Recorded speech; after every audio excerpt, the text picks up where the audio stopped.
میں بھی یعنی اس عالم ملکی میں بھی جو پہلا صدیق ہے وہ میں علی ابن ابی طالب ہوں۔ رسول خدا نے ایک دن ارشاد فرمایا اپنے اصحاب سے، اور اصحاب میں بڑے اصحاب تھے، نام میں نہیں لیتا، آپ جا کے تحقیق کر لیں۔ ان سے جب ہوش آیا اور رسول خدا کے پاس آئے اور کہا ہم نے گئے وہاں، سورج نے کلام کیا لیکن سورج بھی غلو کر رہا تھا، سورج کہہ رہا تھا یہ اول بھی علی ہے اور آخر بھی علی ہے، ظاہر بھی علی ہے، باطن بھی علی ہے۔ یہ رسول خدا کے لیے کہا جا سکتا ہے۔ رسول خدا نے وہاں ارشاد فرمایا کہ اول علی ہے اس لیے کہ میری پہلی تصدیق کرنے والا صدیق علی ہے، آخر علی ہے اس لیے کہ آخر وقت میں جس کے دامان میں آنکھیں بند کروں گا علی ہے، جو مجھے غسل دے گا علی ہے، جو مجھے کفن دے گا علی ہے، جو مجھ پہ نماز پڑھے گا علی ہے، جو میرے بعد میرے دین کو ادا کرے گا وہ آخر علی ہے۔ اس کے علاوہ ہمارے پاس دلیل ہے کہ بارہ کو ولادت نہیں ہوئی ہے، اور یہ دلیل بھی ایک محقق ہیں محمود فلک پاشا، اہل سنت محقق ہیں، انہوں نے تحقیق کی ہے، اور یہ تحقیق آج کل آسان ہو گئی ہے، آپ خود بھی ابھی کمپیوٹر بیٹھیں کر سکتے ہیں، چیٹ جی پی ٹی سے کہیں وہ بھی آپ کو نکال کے دے گا۔ اس نے تحقیق کی اس زمانے میں جب یہ چیٹ جی پی ٹی نہیں تھا، اے آئی وغیرہ نہیں تھا، ابھی آسان ہو گیا، آپ کریں آپ کو ہی پتہ چل جائے گا۔ اس کی تحقیق یہ ہے کہ عام الفیل میں 12 ربیع الاول پیر کے دن نہیں آتا ہے، ان کو یہ ہوا وحی دوبارہ ہونی چاہیے، 3 سال تک وحی نہیں ہوئی۔ پھر انہوں نے کیا کیا اس روایت کے مطابق، رسول خدا نعوذ باللہ رسول خدا پہاڑ کے اوپر تشریف لے گئے کہ اگر وحی نہیں ہو رہی ہے، وہ اگر میں رسول نہیں تھا تو مجھے مایوس ہو گئے اور وہاں سے چھلانگ لگانا چاہتے تھے، خودکشی کرنا چاہتے تھے۔ ورقہ بن نوفل، آپ نے کبھی سنا ہے حضرت ورقہ بن نوفل رضی اللہ تعالی عنہ؟ نہیں سنا، اسے کیا مطلب ہے کہ وہ اسلام نہیں لائے، مسلمان نہیں ہوا۔ اگر وہ مسلمان ہو جاتا، اسلام لے آتا تو رضی اللہ ہو جاتا، صحابی ہو جاتا۔ دل چاک کیا، اس میں سے دل پورا نکالا، اس میں جو شیطان کا حصہ تھا اس کو سرجری کر کے نکال لیا اور پھر واپس رکھ کے دل بند کر دیا۔ ایک جھوٹا ایسا بھی نام نہیں لیتا، وہ یہ کہتا ہے کہ میں نے رسول خدا کے ٹانکے بھی دیکھے ہیں، سینہ جو چاک کیا تو ٹانکے لگائے ہوں گے نا جبرائیل، میں نے وہ ٹانکوں کے نشان بھی دیکھے ہیں۔ اچھا ایک آپریشن ہوا ہے، 5 دفعہ آپریشن ہوا ہے، یا تو یہ جبرائیل سرجن اچھا نہیں تھا۔ ادھر کون گواہ ہے؟ ورقہ بن نوفل۔ ادھر کون گواہ ہے؟ رسالت کا کون گواہ ہے؟ وہ جو اس وقت وہاں موجود تھا اور اپنی آنکھوں سے دیکھ رہا تھا، جس کے لیے رسول نے کہا کہ تو وہ دیکھتا ہے جو میں دیکھتا ہوں، تو وہ سنتا ہے جو میں سنتا ہوں، صرف اتنا ہے تو نبی نہیں ہے۔ مجمع میں نامحرموں کے مجمع میں کس طرح آئی، کس طرح حسین تک پہنچی مجھے نہیں پتا، لیکن دیکھا حسین ایڑیاں رگڑ رہا ہے، صرف اتنا ہوا ہوتا، پھر دیکھا لعین سینے پر بیٹھ گیا۔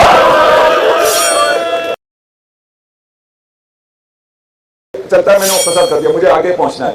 اس کے بعد جب کائنات پیدا ہو چکی ہے، کائنات بن چکی ہے، آسمان بن چکے ہیں، جنت اور نار بن چکا ہے، اس کے بعد اس کائنات میں موجود تمام مخلوقات نے گلہ کیا کہ اس کائنات میں روشنی کم ہے، نور عطا ہو۔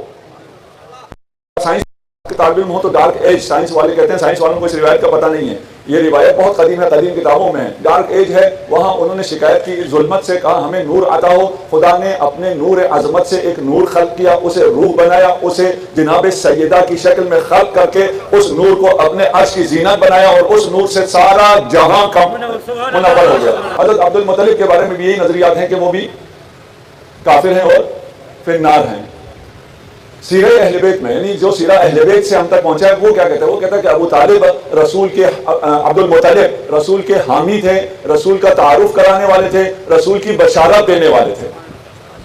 یہ عبد المطلب کا کردار ہے، لیکن جو لوگ بعد میں آئے انہیں یہ کردار پسند نہیں آیا۔ عبد المطلب خود سردار تھے اور خانہ کعبہ کے پاس ان کا مسند لگتا تھا، ان کے گارڈ ہوتے تھے، دربان ہوتا تھا، ہر آدمی کو وہاں قریب نہیں آنے دیا جاتا تھا۔ ایک دفعہ حضرت بچپنے میں تشریف لائے، ان دربانوں نے روکنے کی کوشش کی تو عبد المطلب دعني فإن الملک عطاہ، اس کو میرے بیٹے محمد کو آنے دو، اس لیے کہ آئندہ اس کی سلطنت قائم ہونے والی ہے۔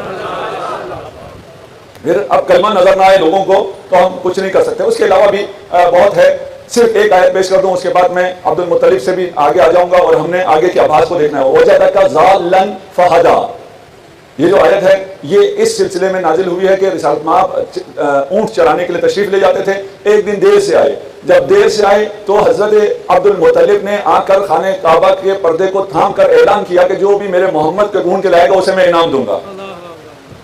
اس کا شان نزول یہ ہے فَوَجَدَكَ ضَالًّا فَهَدَىٰ۔ جو الزام لگاتے ہیں عبد المطلب پر وہ یہ ہے کہ میں اپنے قربان کر دوں گا، اس لیے یہ مشرک ہیں. اور وہ بھی حضرت اللہ کا جب قرآن بنا تو حضرت عبداللہ کا نام آیا اور اس کی وجہ سے حضرت عبد المطلب کو آج کے مسلمان نشانہ بناتے ہیں، جبکہ رسول خدا اسی بات پہ فخر کرتے تھے اور فرماتے تھے انا ابن ذبیحتین. ایک ذبیح کون ہے؟ اسماعیل. دوسرا ذبیح کون ہے؟ عبداللہ. کہ یہ جس پہ رسول خدا فخر کرتے ہیں اس پر یہ لوگ تان کرتے ہیں، اسے تان بناتے ہیں. جسے نبی نے صدیق کہا ہے، جس نے خود کلیم کیا کہ میں صدیق ہوں، وہ فقط علی ابن ابی طالب ہیں. فرما رہے ہیں کہ میں وہ عبداللہ ہوں، میں نے عبادت تب شروع کی ہے جب کوئی خلق بھی نہیں ہوا تھا. میں بھی یعنی اس عالم ملکی میں بھی جو پہلا صدیق ہے وہ میں علی ابن ابی طالب ہوں. رسول خدا نے ایک دن ارشاد فرمایا اپنے اصحاب سے، اور اصحاب میں بڑے اصحاب تھے، نام میں نہیں لیتا، آپ جا کے تحقیق کر لیں.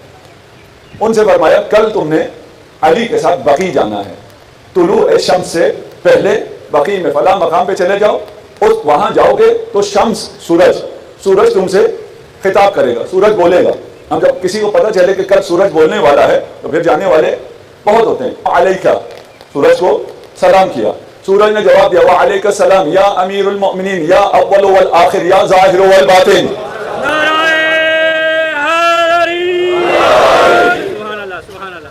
یہ بے ہوش ہو کے گر گئے. یہ سورج بھی شیعہ ہو گیا، غالی ہو گیا. جو جب ہوش آیا اور رسول خدا کے پاس آئے اور کہا ہم نے گئے وہاں، سورج نے کلام کیا لیکن سورج بھی غلو کر رہا تھا. سورج کہہ رہا تھا یہ اول بھی علی ہے اور آخر بھی علی ہے، ظاہر بھی علی ہے، باطن بھی علی ہے. یہ تو صرف خدا کے لیے کہا جا سکتا ہے. رسول خدا نے وہاں ارشاد فرمایا کہ اول علی ہے اس لیے کہ میری پہلی تصدیق کرنے والا صدیق علی ہے. آخر علی ہے اس لیے کہ آخر وقت میں جس کے دامان میں میں آنکھیں بند کروں گا علی ہے. جو مجھے غسل دے گا علی ہے. جو مجھے کفن دے گا علی ہے. جو مجھ پہ نماز پڑھے گا علی ہے. جو میرے بعد میرے دین کو ادا کرے گا وہ آخر علی ہے. یہ دنیا ہی الگ ہے. یہ جو سیرہ ہے جو بنی عباس بنی امیہ سے آپ تک پہنچا ہے وہ اور ہے، جو سیرہ اہل بیت سے ہم تک پہنچا ہے وہ اور ہے. دنیا ہی اور ہے. یہاں نور ہی نور ہے، یہاں ظلمت ہی ظلمت ہے. میں آگے بھی چلوں گا، جو ہمارے پاس کچھ دن باقی رہ گئے ہیں جلدی میں ان تمام چھوٹے کچھ مثالوں کو پیش کروں گا. اگر اہل بیت سے پوچھتے ہیں یہ کائنات کیسی ہے، یہ دنیا کیسی ہے، آل رسول کیسا ہے، رسول کیسا ہے، انا آل محمد، ہم آل محمد کنا انوارا حول العرش، عرش کے گرد جو انوار ہیں وہ ہم آل محمد ہیں. فسبحنا، ہم نے تسبیح شروع کی تو ہماری تسبیح سے ملائکہ نے تسبیح سیکھی.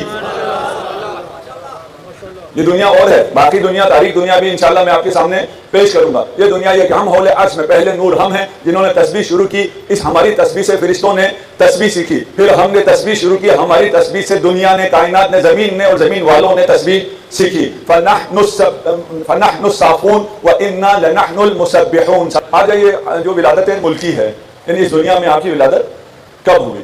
اس دنیا میں سال عام الفیل ہے، اس پہ اتفاق ہے. مہینہ ربیع الاول ہے، اس پہ تقریباً اتفاق ہے. ایک آدھ شاذ قول ہے.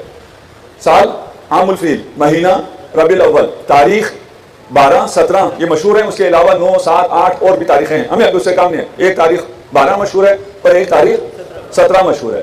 دن پیر یا جمعہ جو ہمارے بھائیوں کے ہاں ہے روایت میں وہ یہ ہے کہ پیر کو ہے، اہل بیت سے جو روایت ہے وہ ہے جمعہ کو ہے.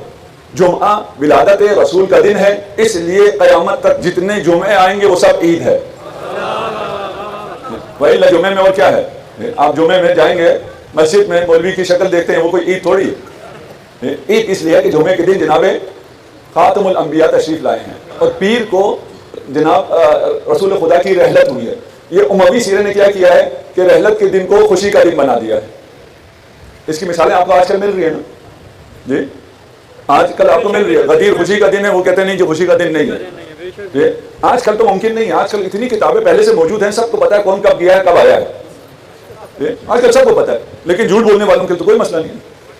پروپیگنڈا جن کے پاس ہے ان کے تو کوئی مسئلہ نہیں. وہ کہتے رہیں گے 18 کو یہ ہوا تھا، یکم کو یہ ہوا تھا، اس لیے یہ کریں، اس لیے وہ کریں. یہاں پر بھی اس زمانے میں تو اندھیرا تھا، نہ کوئی کتاب ہے، نہ کوئی سیرہ ہے، نہ فلان ہے. 100 150 سال کچھ نہ لکھا گیا ہے. جو نسل در نسل باتیں سینہ بے سینہ چلی آ رہی تھی اس کو پروپیگنڈے سے تبدیل کیا جا سکتا تھا. پیر شہادت کا دن ہے، اسے ولادت بنا دیا. جمعہ ولادت کا دن تھا، عید کا دن تھا. تمام مسلمانوں کو یاد دلاتا رہتا تھا کہ اسی دن رحمت للعالمین تشریف لائے ہیں، اس کو مٹا دیا گیا. اب باقی تو اتفاق ہو گیا، ایک رہ گیا یا 17 ہے یا 12 ہے. 12 کے یوم ولادت 12 ہونے پہ کوئی دلیل نہیں ہے، اس لیے کہ ولادت گھر میں ہوتی ہے. گھر کے کسی فرد نے نہیں کہا ہے کہ 12 کو ولادت ہوئی ہے. ولادت جس گھر میں ہوئی ہے اس گھر سے پوچھے گا نا کہ کب ولادت ہوئی. اس کے علاوہ ہمارے پاس دلیل ہے کہ 12 کو ولادت نہیں ہوئی ہے. اور یہ دلیل بھی ایک محقق ہیں محمود فلک پاشا، اہل سنت محقق ہیں، انہوں نے تحقیق کی ہے. اور یہ تحقیق آج کل آسان ہو گئی، آپ خود بھی ابھی کمپیوٹر بیٹھیں کر سکتے ہیں، چیٹ جی پی ٹی سے کہیں وہ بھی آپ کو نکال کے دے گا. اس نے تحقیق کی اس زمانے میں جب یہ چیٹ جی پی ٹی نہیں تھا، اے آئی وغیرہ نہیں تھا، ابھی آسان ہو گیا، آپ کریں آپ کو ہی پتہ چل جائے گا. اس کی تحقیق یہ ہے کہ عام الفیل میں 12 ربیع الاول پیر کے دن نہیں آتا ہے. کیوں؟ آپ کیا کہتے ہیں؟ کہتے ہیں 12 ربیع الاول کو پیدا ہوئے، دن پیر تھا، سال عام الفیل تھا. ابھی آپ کیلکولیٹ کر سکتے ہیں، واپس جا سکتے ہیں. اس نے ریسرچ کیا، وہ کہتا ہے کہ یہ ممکن ہی نہیں ہے کہ عام الفیل میں 12 ربیع الاول پیر کو آئے. تو یہ 12 ربیع الاول بھی ختم ہو گیا. ہمیں تو کوئی مسئلہ نہیں، ہم تو ہفتے وحدت مناتے ہیں تو ہم 12 سے لے کے 17 تک مناتے ہیں. اس میں ہمیں کوئی مسئلہ نہیں ہے، لیکن علمی بحث ہے، ذرا سمجھ لیں. آپ لوگ بھی جاننے صلوات پڑھ دیجیے محمد والے. جب ولادت ہوتی ہے آمنہ بنت وہب کے پاس فاطمہ بنت اسد تشریف لاتی ہیں، اور جب ولادت رسالت مآب کی ہوتی ہے تو آپ دیکھتی ہیں، آپ ملاحظہ کرتے ہیں کہ نور ساطع ہوا ہے جس نے مشرق و مغرب سب کو بھر دیا ہے. جب حضرت ابو طالب آئے، حضرت ابو طالب سے فرمایا کہ ایسا نور ہم نے دیکھا، آپ نے بھی دیکھا. تو حضرت ابو طالب نے فرمایا میں تمہیں بشارت دوں،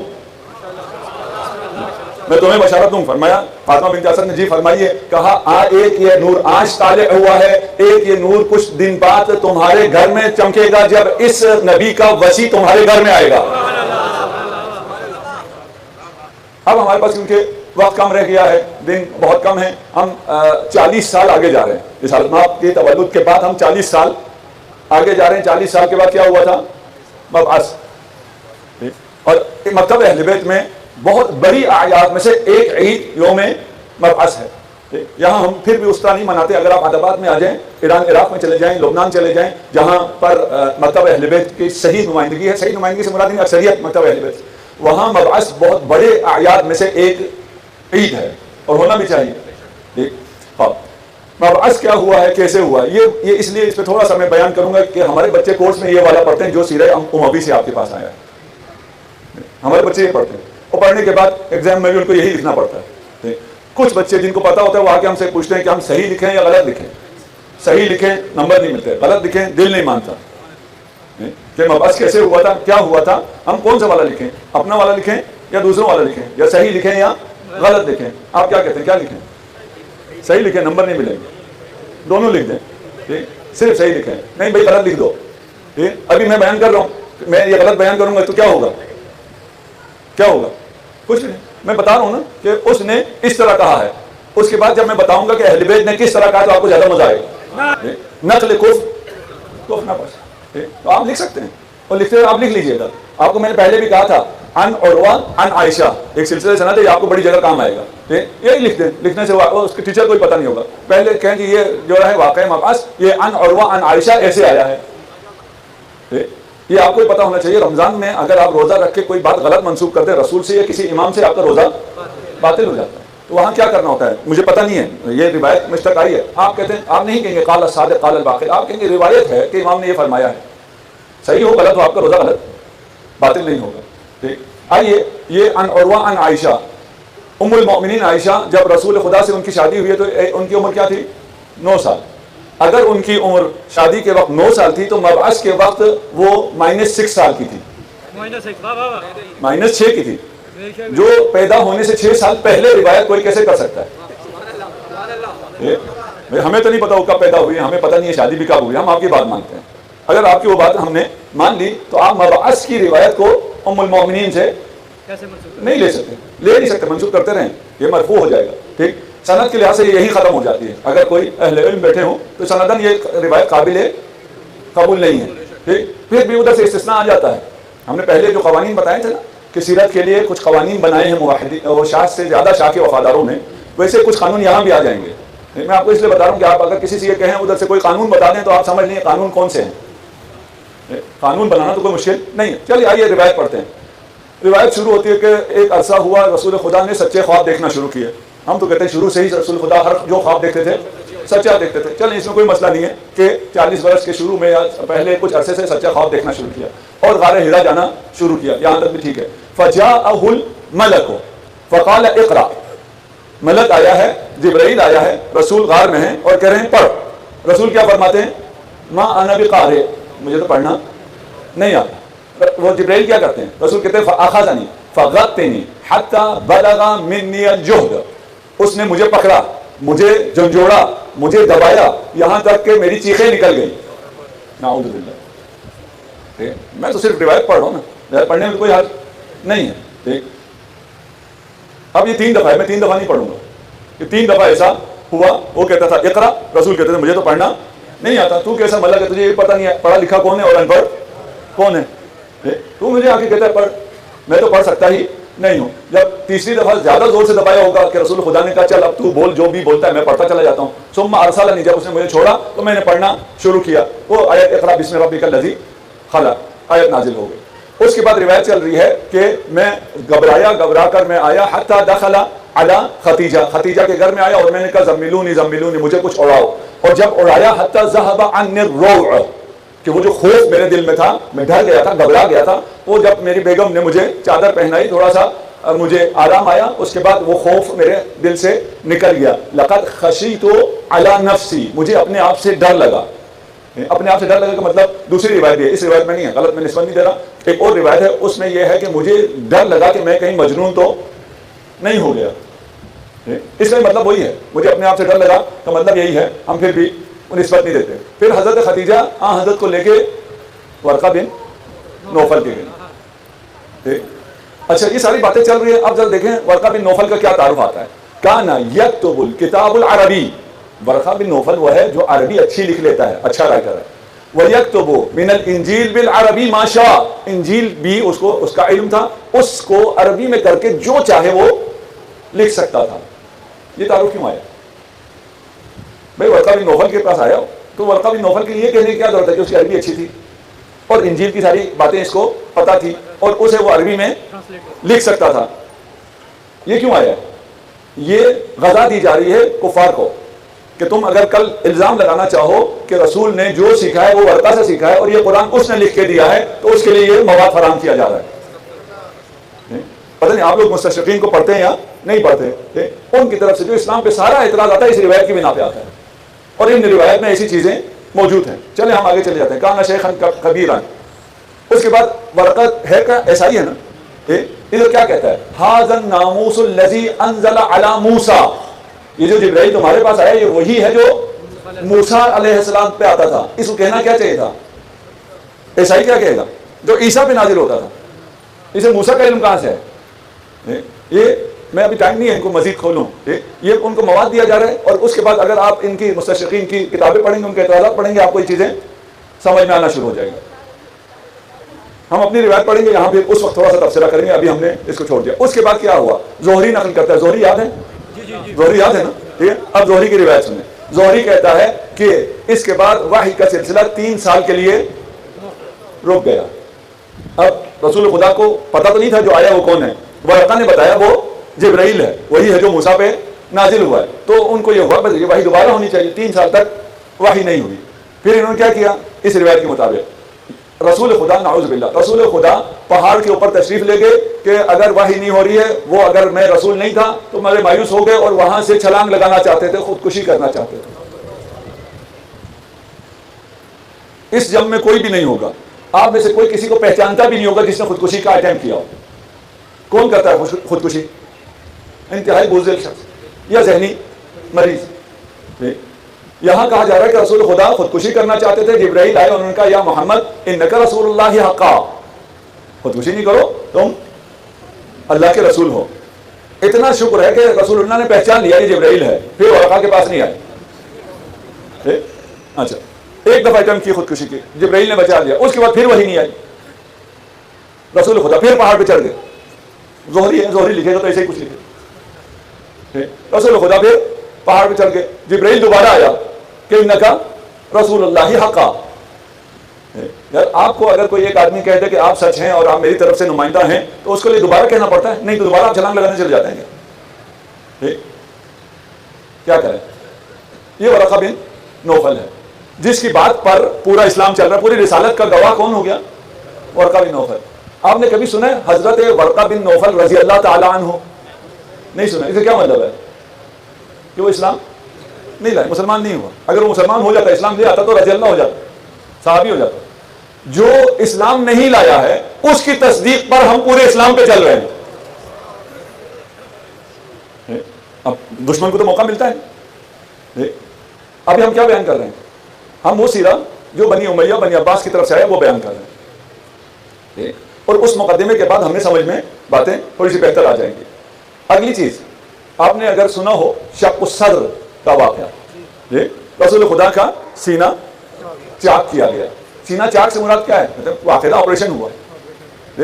رسول خدا بچے تھے، بچپنا تھا، بچوں کے ساتھ کھیل رہے تھے، اتنے میں جبرائیل آئے، آ کے انہوں نے رسول خدا کو زمین پہ لٹا دیا اور زمین پہ آپریشن شروع کیا. بچے گھبرا گئے اور بھاگ گئے.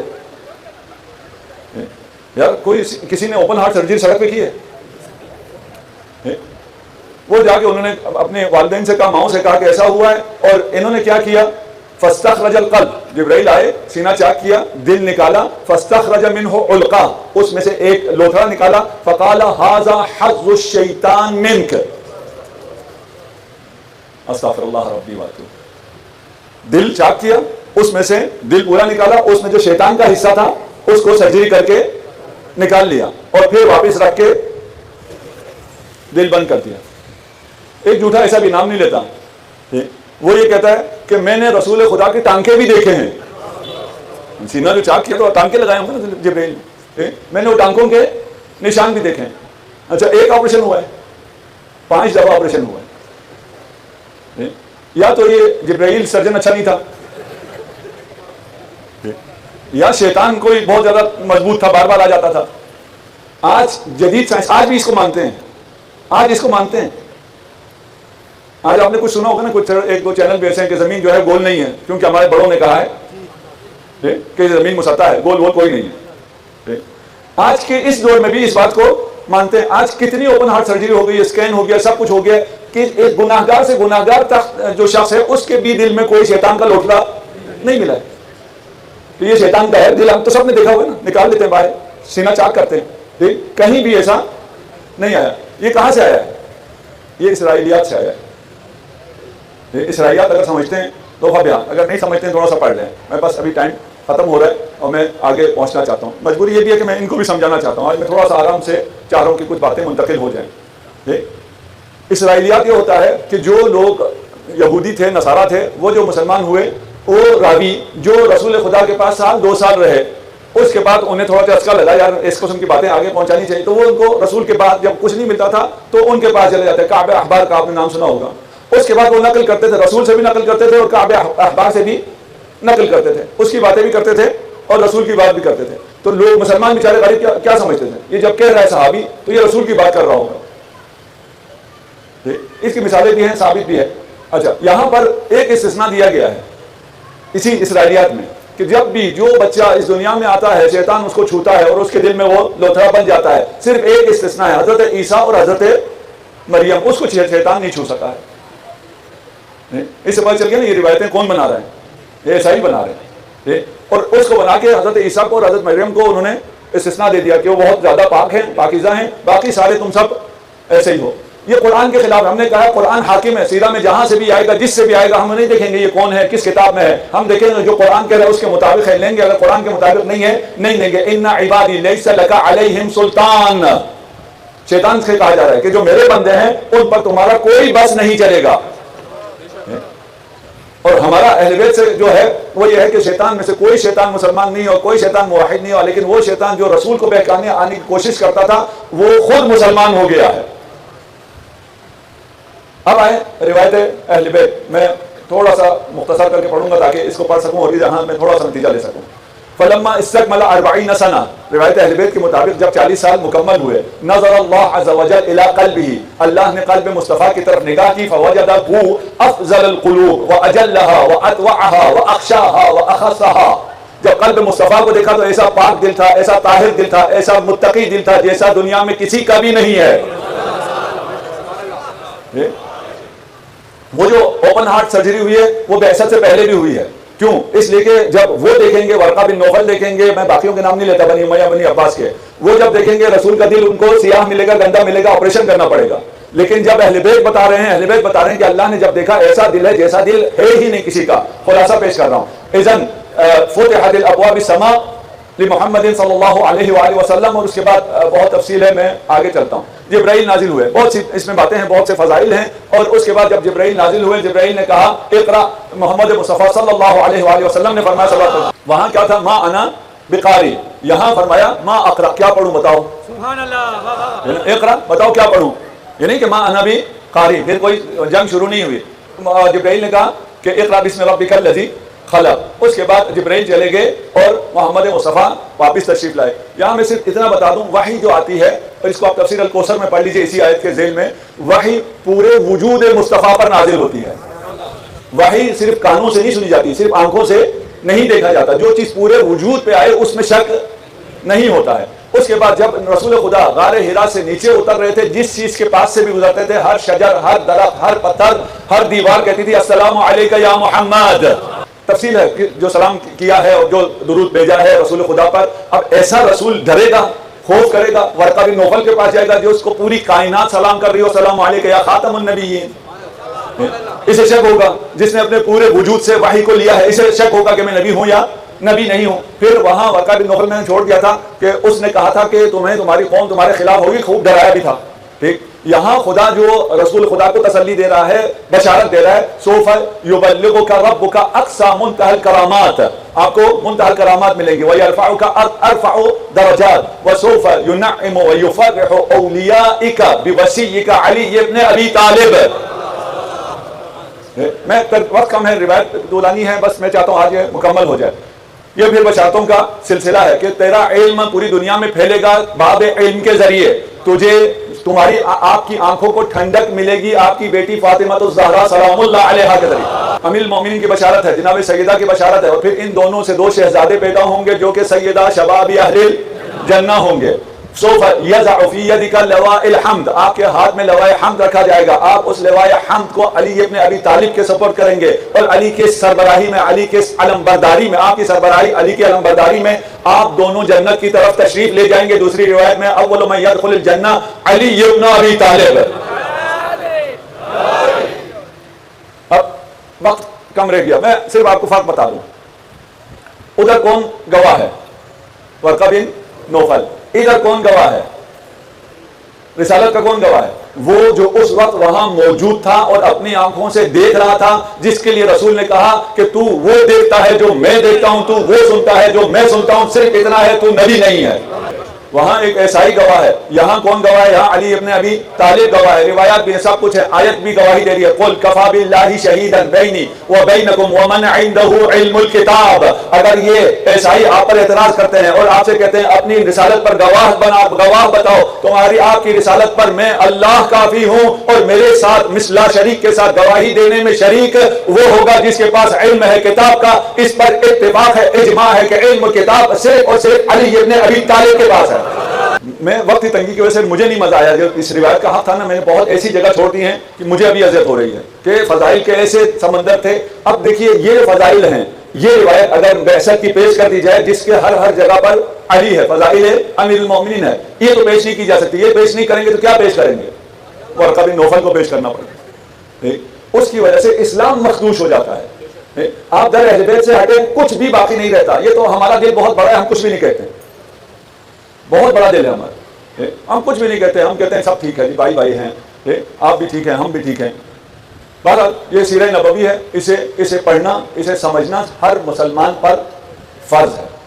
اور اگر کوئی احتمال بھی دے کہ کوئی ایسا ہوا ہے کہ نبی کے دشمنوں نے نبی کی سیرت لکھی ہے, ایسا شاید ہوا ہو. اور اس کے بعد میں اصل جو ایک اور آخری بات, اور میں آپ کی زحمت تمام کر دوں. دیکھیے ایک دفعہ یہ ہے کہ مجھے نبی سے پیار ہے, ایک دفعہ یہ ہے کہ مجھے اپنے مسلک سے پیار ہے یا اپنے جو بڑے ہیں ان سے پیار ہے. ان میں سے ایک ہی ہے نا. ایک دفعہ مجھے آپ سے پیار ہے, ایک دفعہ مجھے اپنے والد سے پیار ہے. میں نبی سے نیچے لا کے تھوڑا سا اس میں لیا. اگر آپ سے جو مجھے پیار ہے, میں ان سب کے سامنے نہیں چاہتا ہوں کہ آپ خراب ہوں. آپ نے کچھ کہا کہ ان کے والد ایسے تھے ویسے تھے, اور وہ ان کے بارے میں اچھی چیزیں نہ کہہ رہے ہوں. مجھے ان سے زیادہ پیار ہوگا تو میں کہوں گا یہ ٹھیک کہہ رہا ہے. مجھے باپ سے زیادہ پیار ہو تو میں کہوں گا نہیں یہ ٹھیک نہیں کہہ رہا, جو باتیں میری باپ کے بارے میں اچھی آ رہی ہیں وہ ٹھیک ہیں. بات آ رہی ہے نا. ابھی مسئلہ کیا آ رہا ہے؟ ابھی مسئلہ یہ آ رہا ہے، ایک روایت آ رہی ہے جس سے رسول کی رسالت پر، اسلام پر خدشہ وارد ہو رہا ہے، رسول کی عظمت خراب ہو رہی ہے. دوسری روایت آ رہی ہے جس میں رسول کی عظمت ثابت ہو رہی ہے. لیکن مسئلہ کہاں آ رہا ہے؟ رسول یہاں نیچے جا رہا ہے، وہاں اوپر جا رہا ہے. کچھ اور نیچے ہیں جنہیں ہم اوپر لانا چاہتے ہیں. وہ اتنے نیچے وہ اوپر نہیں آ سکتے. تم رسول کو جتنا نیچے کرو وہ اوپر نہیں آ سکتے. چھوڑو ان کو نیچے جو لوگ ہیں، ان کی بالکل بھی پرواہ نہ کرو، رسول کے پیچھے چلو. ان کی حیثیت صرف یہی ہے نا کہ تمہیں رسول تک پہنچا سکتے ہیں، اس سے زیادہ تو نہیں. ان کے ذریعے ایسے رسول تک پہنچو جو رسول ہی نہ ہو. اگر اس کہانی کو صحیح مان لیا جائے تو رسول کی رسالت ہی مخدوش ہو جاتی ہے. جو ایک عیسائی، وہ بھی ایسا عیسائی جو خود اس کو نہیں مانتا، اس کی تصدیق پر آگے چلے، وہ رسالت نہیں ہے. کس رسول کو مانے؟ جس نے وحی کو اس سے لیا ہے جو اس کا شاگرد ہے. جبرائیل شاگرد ہے رسول کا. میں نے پیش کیا تھا کہ ہم نے تسبیح پہلے شروع کی، آل محمد نے تسبیح شروع کی، ہماری تسبیح سے فرشتوں نے تسبیح سیکھی ہے. یہ ہمارا ایمان ہے. رسول ہاں وہ لے کے آیا ہے، وہی لے کے آیا ہے. ابھی آپ کو موبائل سے، ٹی وی سے، فلان سے، کمپیوٹر سے علم ملتا ہے، وہ آپ کا استاد ہو جاتا ہے؟ نہیں. استاد تو وہ ہے جو وہاں سے آپ کو آن لائن پڑھا رہا ہے. یہ کمپیوٹر کیا ہے؟ یہ ٹول ہے. یہ کوئی استاد نہیں ہے. جبرائیل ایک وسیلہ ہے، ایک ٹول ہے جہاں سے خدا کے ذریعے میسج آیا. اصل معلم اللہ ہے، اللہ معلم ہے، نہ کہ جبرائیل. اور وہ آگے میں نہیں بولتا، صلوات پڑھ دیجیے محمد والوں. اس گھرانے میں جو قربانیاں دی گئی ہیں، امام حسن مجتبیٰ علیہ الصلوۃ والسلام کے جگر کے ٹکڑے کٹ کٹ کر ترش میں آ رہے ہیں. ایک دفعہ فرماتے ہیں کہ یہ ترش چھپا لو. پوچھا مولا کیوں؟ کہا میری بہن زینب آ رہی. آخری وقت ہے. جب زینب کبریٰ تشریف لائیں تو کہا میرے بیٹے قاسم کو بلاؤ. اور اس وقت آخر میں تعویذ لکھ کے دیا. معمولاً تعویذ حیات کے لیے لکھ کے دیتے ہیں، صحت سلامتی کے لکھ کے دیتے ہیں، لیکن امام حسن مجتبیٰ نے اپنے بیٹے کے لیے موت کی تعویذ لکھ کے دی. زینب کبریٰ نے وہ تعویذ باندھی اور باپ نے بیٹے سے کہا جب کوئی مشکل وقت آئے تو اس تعویذ کو کھول لینا. میں قربان جاؤں اس کرانے پر. خدا آپ کا گریہ قبول فرمائے. بس وقت کم ہے، میں جلدی پڑھ رہا ہوں. جب کربلا میں محضر شہادت کو پڑھ کے سنایا گیا، چچا نے محضر شہادت پڑھ کے سنایا، بھتیجا بول اٹھا چچا اس میں میرا نام کیوں نہیں؟ چچا نے جواب نہ دیا. اگلے دن بار بار قاسم آ رہے ہیں، بار بار اجازت چاہ رہے ہیں، لیکن کیسے ممکن ہو؟ حسین کے دادا نے بھی ایک یتیم کو پالا تھا، ایک یتیم کو حسین نے بھی پالا. حسین کے دادا نے جس یتیم کو پالا وہ جوان ہوا، اسے رسالت ملی، اسے عزت ملی، اسے ریاست ملی. لیکن جس یتیم کو حسین نے پالا تھا وہ بار بار موت کی اجازت مانگ رہا ہے. جب بہت التماس کی اور حسین نے اجازت نہ دی، قاسم نے زانوئے غم بدل کیا، ہاتھ تعویذ پر آیا. یاد آیا بابا نے کہا تھا اگر کوئی مشکل آئے تو اس تعویذ کو کھول لینا. تعویذ کھولا اور دیکھا تھا حسین کو دینا، حسین پر اپنی جان قربان کرنا. تعویذ کو لیا، خوشی خوشی چچا کے پاس آئے. چچا اور بابا نے اجازت دے دی. اجرکم اللہ. اب اجازت نہ دینا تو ممکن نہ تھا. فرمایا قاسم وہ محضر شہادت اور ہے، ایک محضر شہادت اور بھی ہے، اس میں تم نے بھی شہید ہونا ہے اور علی اصغر نے بھی شہید ہونا ہے. جیسے ہی حسین نے یہ کہا قاسم کھڑے ہو گئے. هل يصلون الى الخيام؟ چچا کیا یہ خیموں میں نہیں پہنچ جائیں گے؟ غیرت بنی ہاشم کے لیے برداشت کرنا مشکل تھا.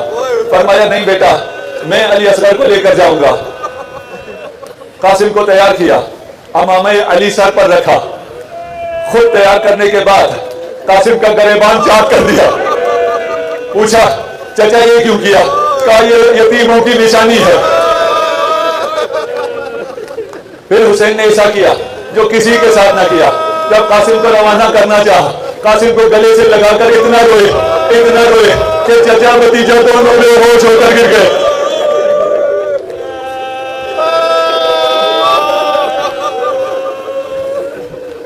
اجرکم اللہ.